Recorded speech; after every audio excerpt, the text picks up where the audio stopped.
ฟังแล้วบาดหัวใจเห็นเขาป้อนไข่ให้กันขอให้เขานั้นอยู่สุขสันต์โชคดี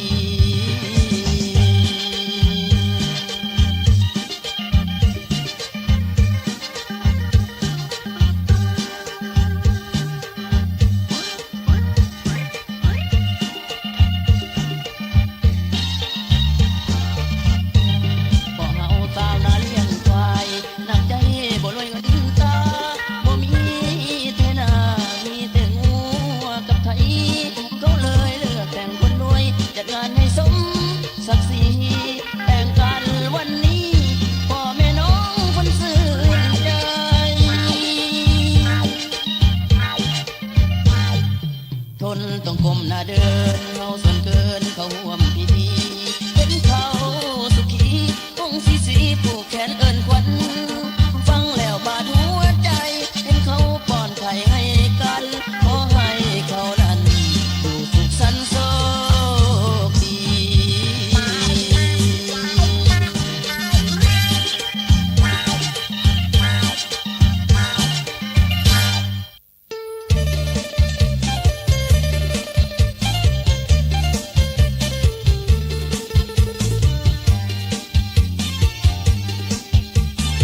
มันน้อ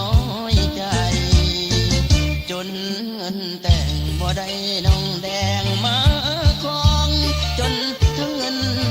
ทั้งทองพร้อมขาดองของใสขาดเขินเงินคำบ่ได้คนงามเคียงกายวาสนาผู้ให้บ่หวังได้แต่งน้องแดง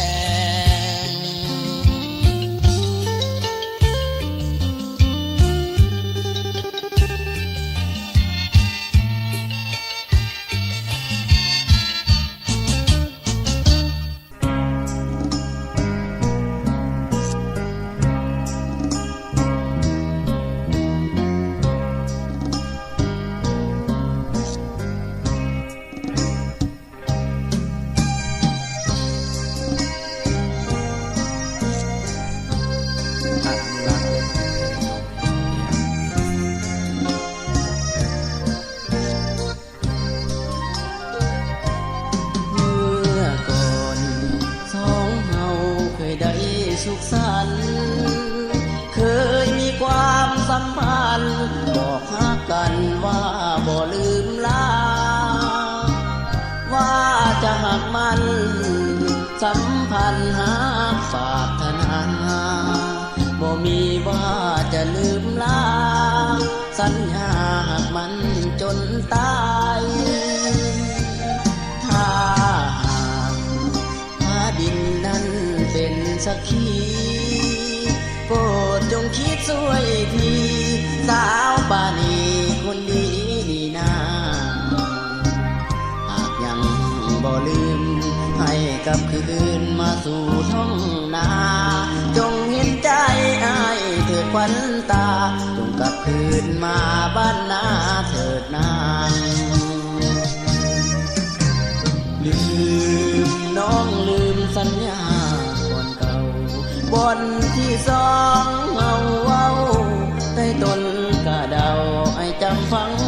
ใจน้องมาลืมลงนวลนงลืมได้อย่างใดที่ว่าให้จนเข็นใจโอ้สามวายจริงใดนายเน่ถ้าจะลืมอ้ายก็บอกว่าแต่จะลืมดินแดนบ้านป่าท้องนาน้องอยู่แต่หลังสุขีสุขีคนดีคงสมใจหวังวันใดน้องหมดหนทางยังคอยนางกลับคืนบ้านนา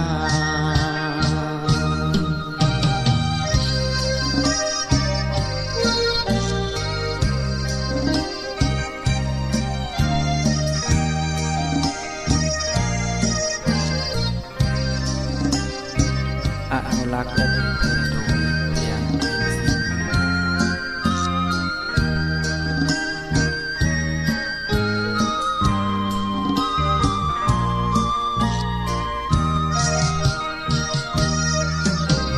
ลืมน้องลืมสัญญาก่อนเก่าบนที่สองเฮาเว้าใต้ต้นกะเดาให้จำฝังใจน้องมาลืมลงนวลนงลืมได้อย่างใดที่ว่าให้จนเข็นใจโอ้สามวายจริงใดนายแน่ถ้าจะลืมอ้ายก็บอกว่าแต่จะลืมดินแดนบ้านป่าท้องนาน้องอยู่แต่หลังสุขีสุขีคนดีคงสมใจหวังวันใดน้องหมดหนทางยังคอยนางกลับคืนบ้านนา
ฝัน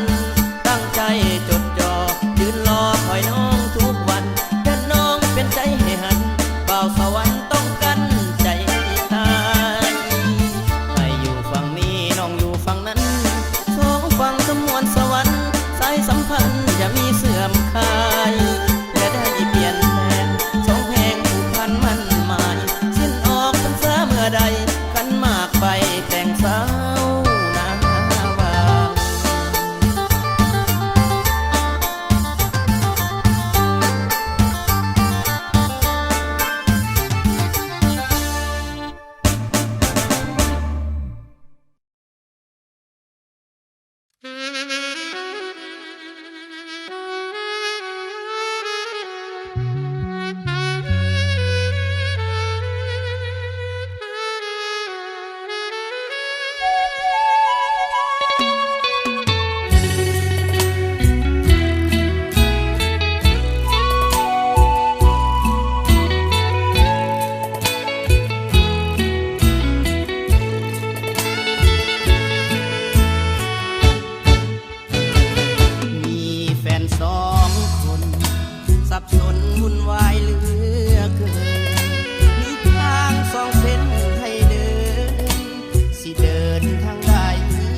ไทยใจนั่งเหงาใจหาสาวเหนือตั้งแต่น้องจากเมือห่วงสาวเหนือจนไหวบ้านสัญญาหมายแต่งห่วมควันแพงที่เวียงจันทร์ยานแต่สายสำคัญพ่อแม่น้องนั้นตะกันหัวใจบ่าวไทยใจห่วงอะไรใจหาวอนจะเหมือนนิทานบางตอนเท่าผ้าแดงและนางเท่าบาเจียงหักบ่สมหวังดังใจนางมาลงฆ่าตัวตายเหมือนบ่าวให้ตายเสียนางตาคอยแล้วคอยหัวใจลอยคอยจ้องเหลือเพียงภาพถ่ายน้องสุดมุนมองซ้ำกุลาให้บ่าวที่ใจใจมุ่งมั่นห่วงสายขาหรือสาวหนึ่งเบื่อหน้าตีกว่าให้ตายพี่น้องลาบ่าวไทยใจนั่งเศร้าใจยานผิดหวังกลับมาเถิดน้องนางเอ้ยอยู่หลังตั้งใจใส่คืนวันจดจ่อตั้งตารอบ่เปลี่ยนใจบ่าวไทยใจพี่น้องลายแต่มีน้ำใจซื่อตรง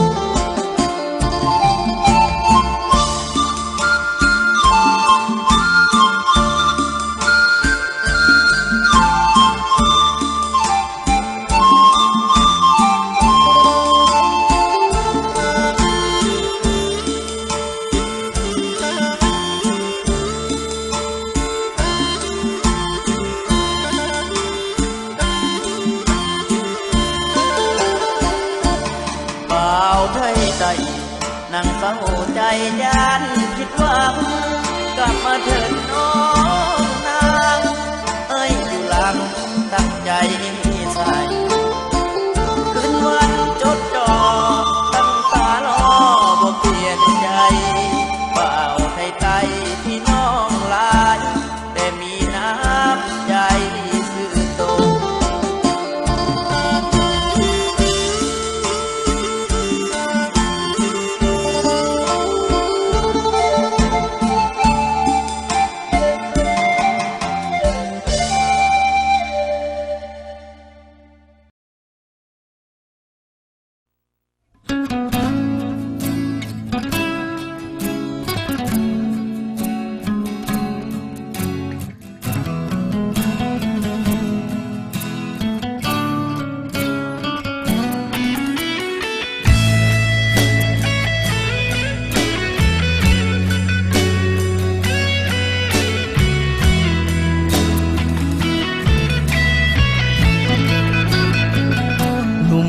ส่งขาดเขา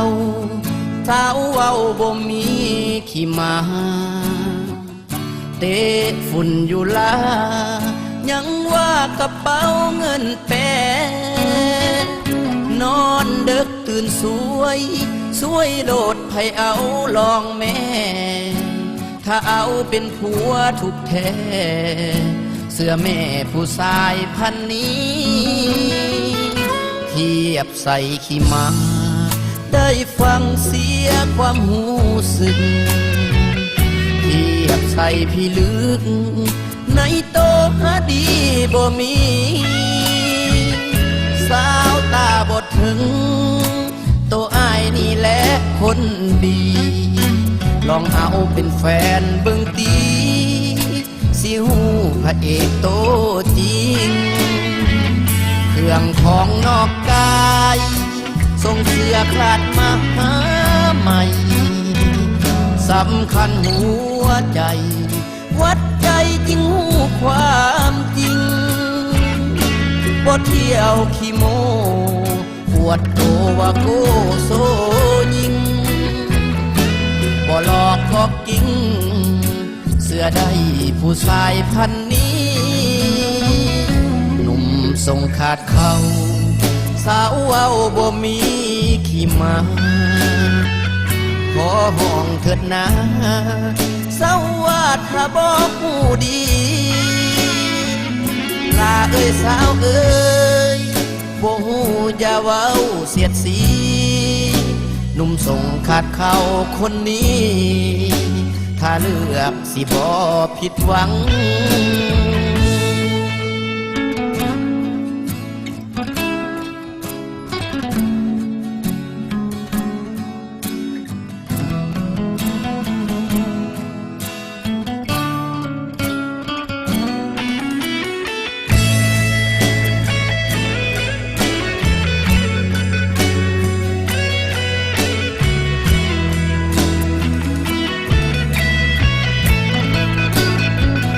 เครื่องของนอกกาย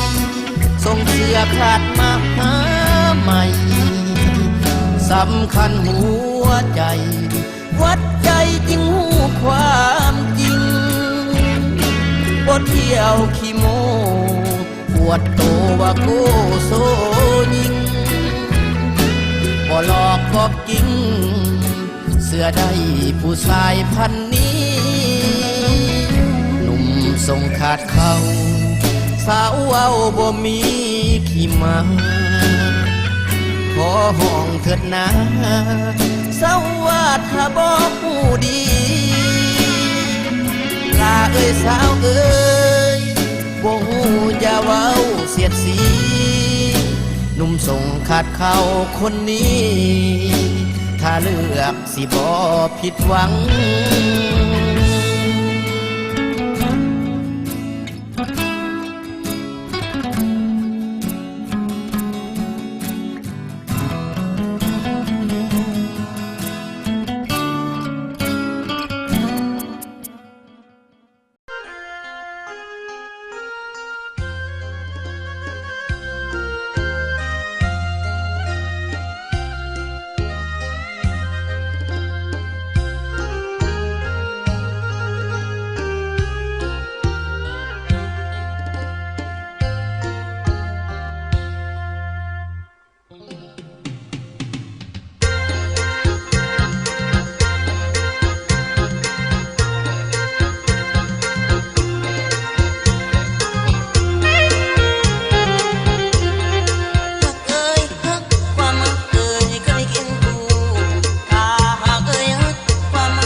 ปล่อยตามลิขิตกฎเก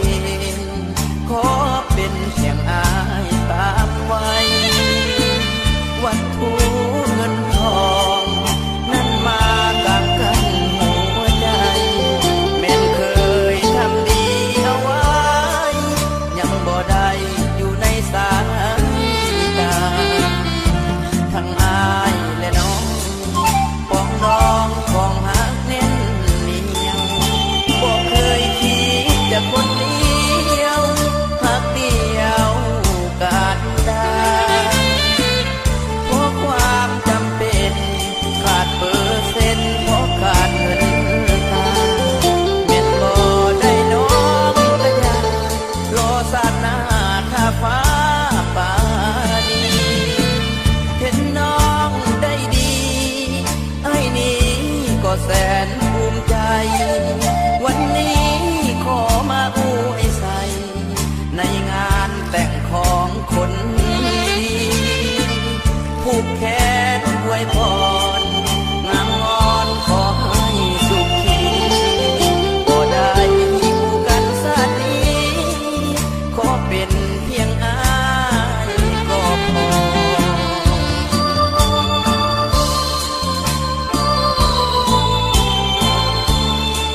ไว้วันสัญญาหมายแต่งห่วมควันแพงที่เวียงจันทน์ยานแต่สายสัมพันธ์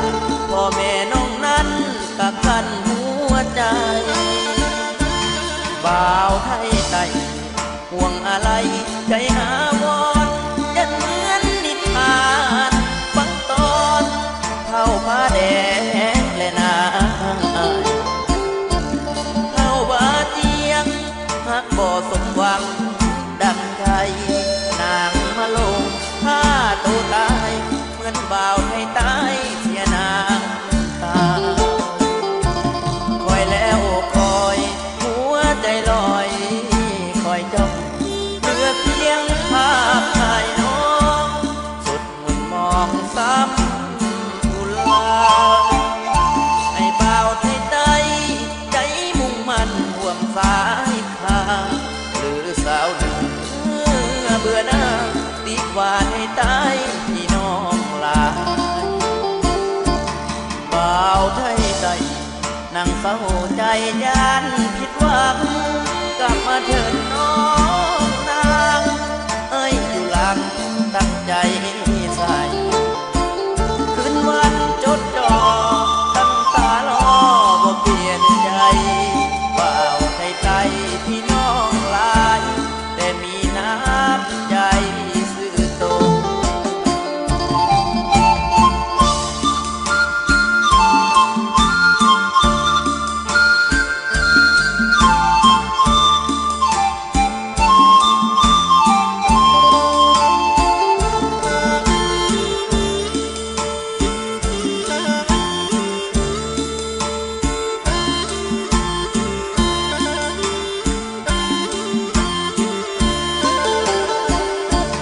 บ่าวไทยใจนั่งเศร้าใจยานผิดหวังกลับมาเถิดน้องนางเอ้ยอยู่หลังตั้งใจใส่คืนวันจดจ่อตั้งตารอบ่เปลี่ยนใจบ่าวไทยใจพี่น้องหลายแต่มีน้ำใจซื่อตรง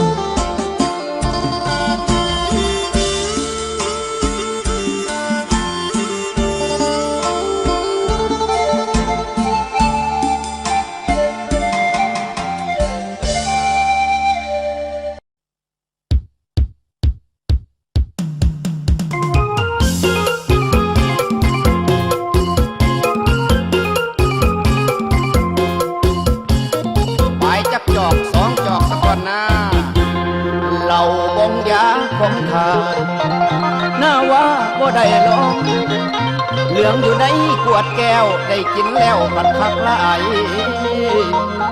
กินแล้วผิดเพื่อนใหญ่ไหลสู่วังสะพุงลุงเอ้ยลุงจักว่าเป็นแนวใดได้แต่เซ่บ่มีลม เราบองยาสาวน้อยตกเตียงเอาฟังให้พี่น้องเอ้าโยกโยกอย่ากินลายเด้อจะมาเมียเตะลงเตียงมากินเหล้าเด้อมากินเหล้าเด้อกินเหล้าบองยาในขวดนั้นนะบองยาสาวน้อยตกเตียงเป็นคำเบาที่เรียงของเสือเหล้าบองยาไว้บ่หูความหมายดอกนะพวกเสียนเหล้าบองยาเขาพากันนิยมอย่ากำลังอย่ากำลังหมดเวลาคอยคำลงแรงกำมาก่อนไทยแห้งทั้งสามล้อพอนะมาสวนกันตั้งวงสุรามาสิมเหล่าบองยาสาวน้อยตกเตียงเอามาบองมีแต่ยากำลังผสมใส่ในทั้งนกแอนโทนเยืองเหล่าบองยาพาให้แอวกระเดืองกินสามจอกต่อเนื่องเมาแล้วเมื่อหยอกเมียงามเว้ยมือนี้เมาซึมเมียนั้นงามกว่าไผ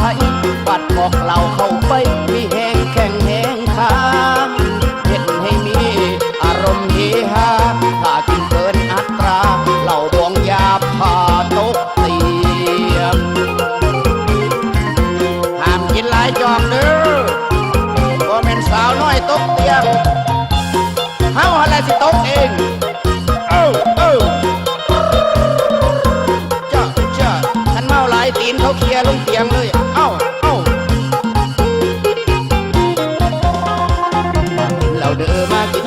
กินเหล้าบองยาในขวดนั้นนะบองยาสาวน้อยตกเตียงเป็นคำเบาที่เรียงของเสือเหล้าบองยาไว้บ่หูความหมายดอกนะพวกเสียนเหล้าบองยาเขาพากันนิยม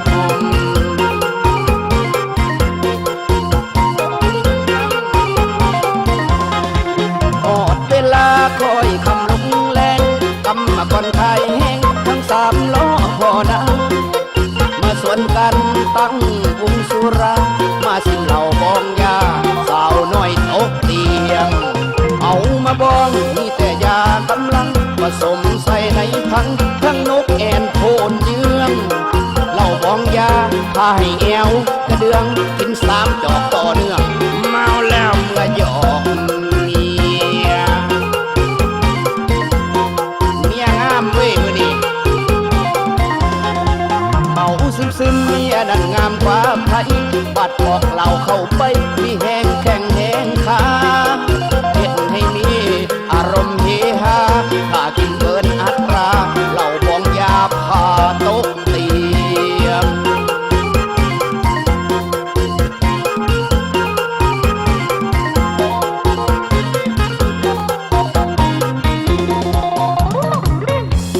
เอาต่อพี่น้องเอาต่อเลยอัลบั้มเก่าอีกผลงานเพลงหนึ่งเกือบลืมไปแล้วผู้ร้องก็ได้สิ้นหักพี่น้อง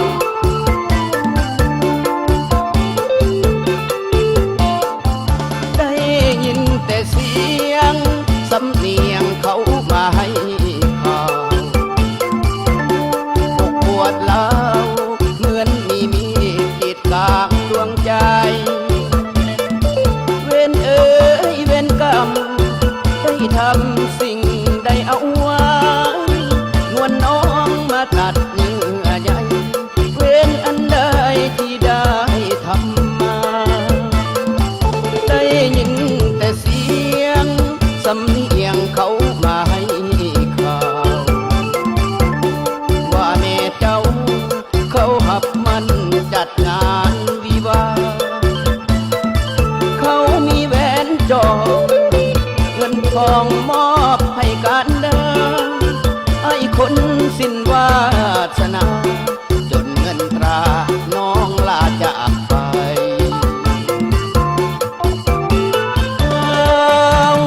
นี่น้องคงลืมสิ้นลืมแล้วซ่อนกินสิ้นความจำลืมคำมั่นหมายได้หาแฟนมันน้องนั้นก็ซื่อไทยไอ้ขออวยพรใส่น้องขวัญใจขอให้สุขสันต์สิ้นกันเท่านี้หัวใจน้องมีหลายแง่สิ้นกันแท้เพราะว่าแม่น้องมีใจมาเลยลงลืมลาสัญญาเมื่อข่าวก่อนนั้นนวลน้องเลยตัดสัมพันธ์สิ้นสุดกันเพราะสายมันจน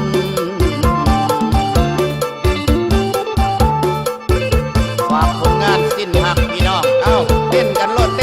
พี่น้อง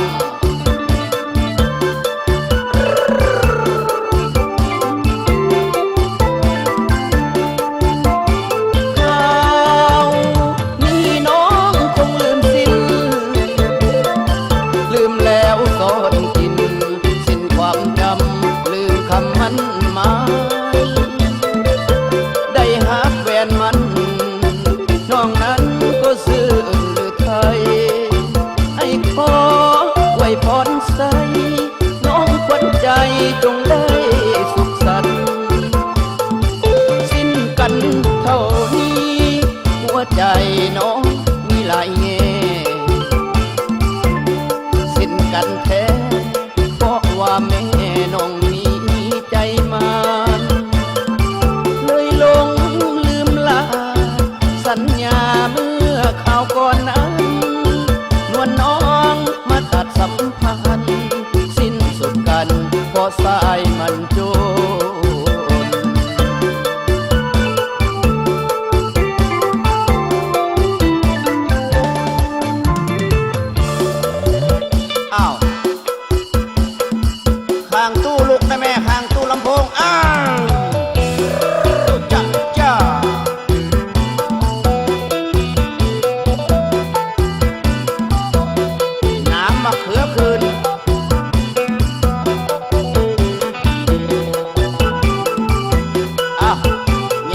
ไปพี่น้อง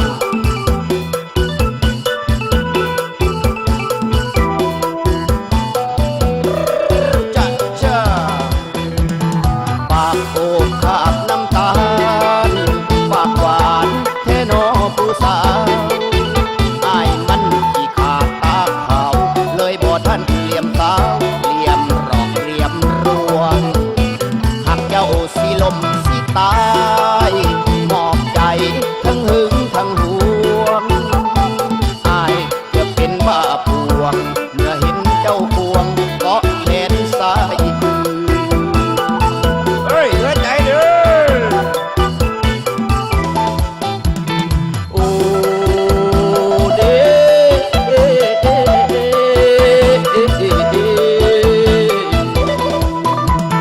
เจ้ามาตัวหลอกอายให้เอาเหล้ามาจัดต่อบาดว่าจักบ่ถือคอบาดว่าหนอบ่ถือป้องก็เลยเสียวใส่มือโจ้ทั้งปีทะเลงลมบ่มีตมมาลาดมือปวดปันน้ำบักเขือคืนปาดเสียบเข่ามือวันเจ้าแต่งงานปากน้องว่าหวานดีแต่ใจเป็นเพชรสักขาดสังหารมือเจ้าแต่งงานไอ้ปานคือประหารให้ตายทั้งเป็นปวดปันน้ำปักเส้นให้กว่าน้ำมักเขือกเหลือใจแบบนี้มันต้องเอาเรา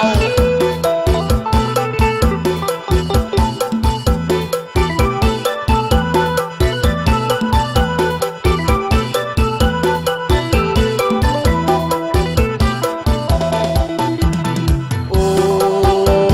เด้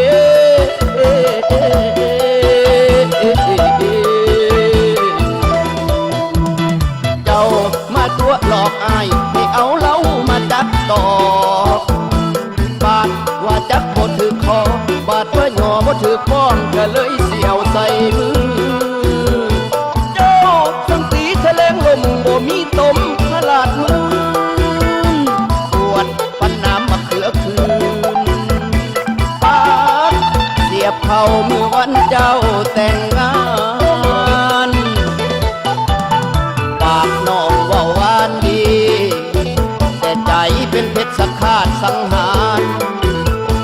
มือเจ้าแต่งงานไอ้ปานคือประหารให้ตายทั้งเป็น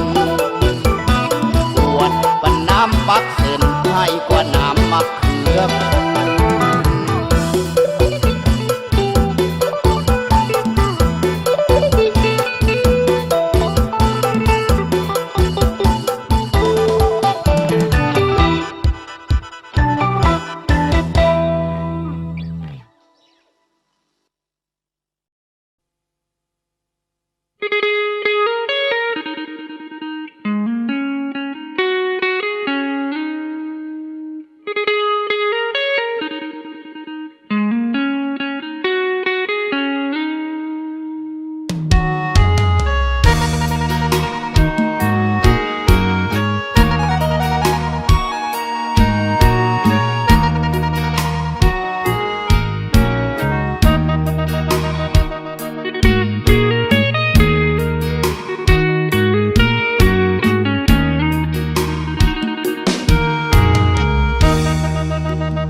กับเขาไปโลดเดินลาให้คิดเสียว่าเฮาเกิดมาบ่แม่นคู่กันบ่แม่นสายแน่นสุดแล้วแต่ฟ้าบันดาลแต่ในใจยังหักน้องนั้นบ่มีวันสิลบเลือนได้ย้อนหักเจ้าหักหลายเหลือล้นพออายเป็นคนหักไผ่บ่ลืมง่ายๆเสียแห้งถนอมหมดบ่ให้ตอมแมงบ่ให้ไตย้อนเหตุดีน้ำเจ้าเกินไปเจ้าตอบแทนอายคือความหม่นมอง ใจที่อายหักน้องมาดนถ้ากล้าเป็นโจรคงได้ใจน้องมาเคียงคองเฮ็ดดีบ่มีค่าผู้หานเพิ่นว่าแม่นแท้ละน้องเลยอกหักมนหมอบ่ได้น้องมาคู่เคียงขวัญบ่มีวันสิลบเลือนได้มันฝังในใจความหักที่มีต่อกันบ่แม่นแมมโมรีสิลบออกง่ายๆอย่างนั้นขออวยพรให้เจ้าสุขสันต์ให้หักแพงกันคืออายหักน้อง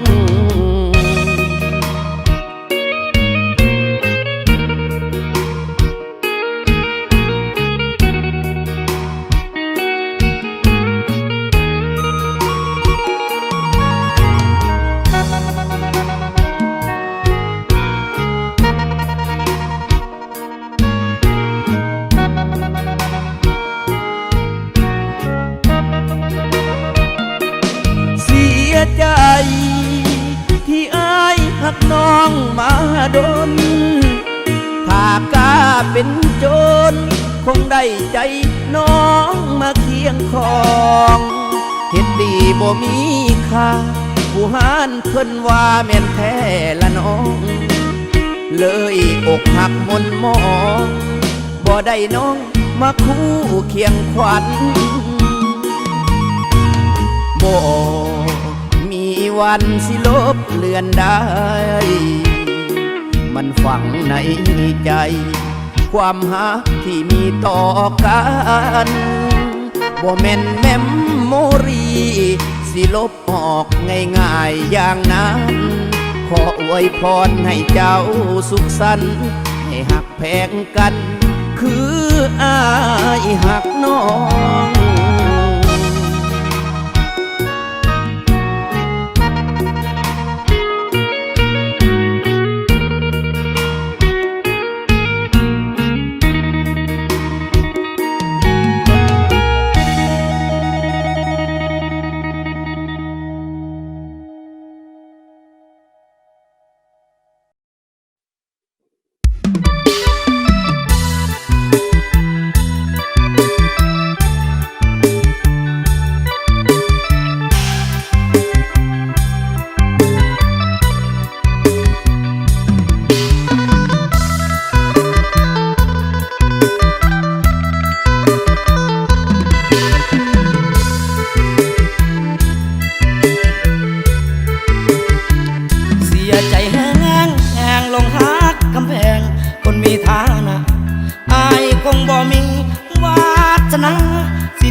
กันดังมาเป็นแฟนอายมันคนจนแอบรักหน้ามนคนสวยแก้มแดงก็เลยได้แต่รักแยงเบิ่งจ้องยานแฟนน้องเห็นผู้บังเอาเศรษฐีเขามีดีกี่นักเขียนน้องอายกำมาก่อนกระจอกหางตาน้องคงบ่เลี้ยวในแง้มเป็นได้เพียงฝันดังประจันคำคืนเดือนแหมบ่มีว่าสิได้แอมแนมก็แนมแต่เพียงสายตาอายกินปิ้งมากับเหล้าดองยา1 กล่องสู่อ่อนตัวน้องกินจนนี่สิ้นจุ่มซุ่มใหญ่กินไปโลดสั่งไปโลดกินน้ำคนเงินลายถ้ากินน้ำอายสิพงงองจ่ายแต่เพียงปีมาออกไปนี้สิขอลบนี้ให้ไกลหนาให้ผู้บางเอากำพาวาสนาโอ้พอสำนี้อายกับน้องนางมันหากต่างห่างกันสักทีให้คนจนคนนี้วาสนามีสมเพียงปี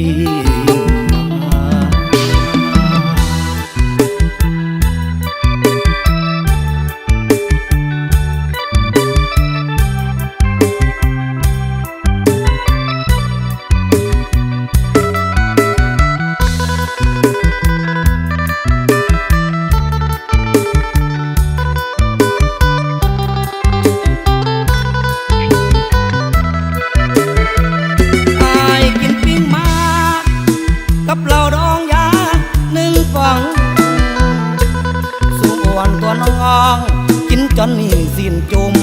ซุ่มยายกินไปโลดสั่งไปโลดกินน้ำคนเงินลายถ้ากินน้ำอายสิบงองจ่ายแต่เพียงปีมาต่อไปนี้สิขอลบนี้ให้ไกลหน้าบางให้ผู้บางเอากำ